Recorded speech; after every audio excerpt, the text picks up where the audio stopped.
Sup, dudes? This is just a quick re-edit, re-upload of a video I did for Instagram that I want to put on YouTube as well, where I take KG Beast Mezco Toys base body and try to make a new old-school Dark Knight Returns.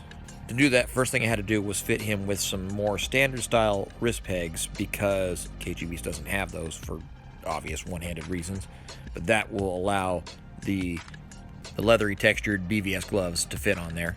And I also went with a shorter shin. I did some Logan ones because he has big old ones on the original figure. I ended up not using these, but it was a good idea. And I also considered possibly shortening him by taking some of that gap out of the torso. Spoiler alert, I didn't end up doing that, but it was a thought.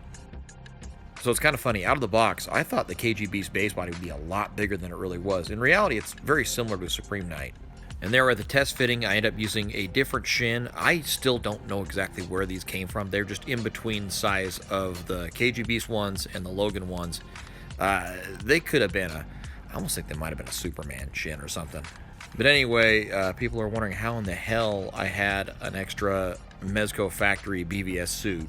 And the truth is, that's because since 2016, anytime I saw a lot for a damaged figure or a used figure or anything like that, I grabbed it. And most of that stuff could be fixed with a little soap and water when it comes to the suits. Now for fitment, I've got to bring it up a little bit so the bat's more on his chest, and I got to bring it in a little bit around the waist. So then I did the stitch work, which is my least favorite part, but you know, I was a medic. I'm not a seamstress, whatever we call them. The black pleather trunks, I think they're GPS lot. They were definitely an eBay purchase, but I really like the quality of them, and they actually match the texture of the BVS accoutrements pretty well. You can see my super fancy crosshatch stitch in the back.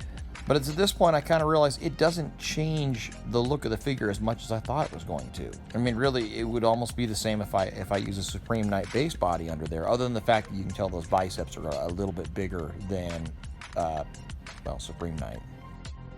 While there's definitely something to be said for how clean it looks, I actually was starting to wonder at this point if this was really just a waste of time, if this was just an exercise in base body testing and really nothing else. So obviously from here, the next step would be to use a cape and a cowl, actually from a BVS knockoff. That cape actually has a really nice kind of sheen to it. In fact, if anybody knows where I can find more of those, please let me know. And then go with the Supreme Knight head, and I was trying to work out what belt I wanted to use. I was actually going to see if I could shorten an original Dark Knight Returns belt, see how that worked. And I'll be damned, it actually worked pretty well. So, few things. Articulation is slightly reduced than, say, a Supreme Knight Batman because he doesn't have a butterfly joint. He has a single jointed elbow. But he kind of makes up for it in having his own little kind of pocket aesthetic, I'll call it. Because there is something inherently about it that does feel like if they did the 2016 Dark Knight Returns Batman today, it might actually look like something like this. And as you can see here, that cape, I don't know what it is they did differently on it. I mean, it's obviously a knockoff. It's not as heavy as the factory capes are, but it's actually worn better over time.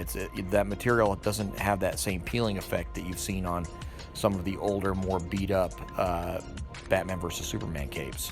And the sheen it has is actually a perfect match for the trunks. And it's also pretty easily replicated on the head and the gloves and the boots with just a little bit of satin clear coat. And it's worth repeating, like I said earlier, if anybody has a couple of those knockoff capes laying around or something, get in touch with me in the comments and let me know. I would gladly buy them from you or trade you if I've got stuff you need.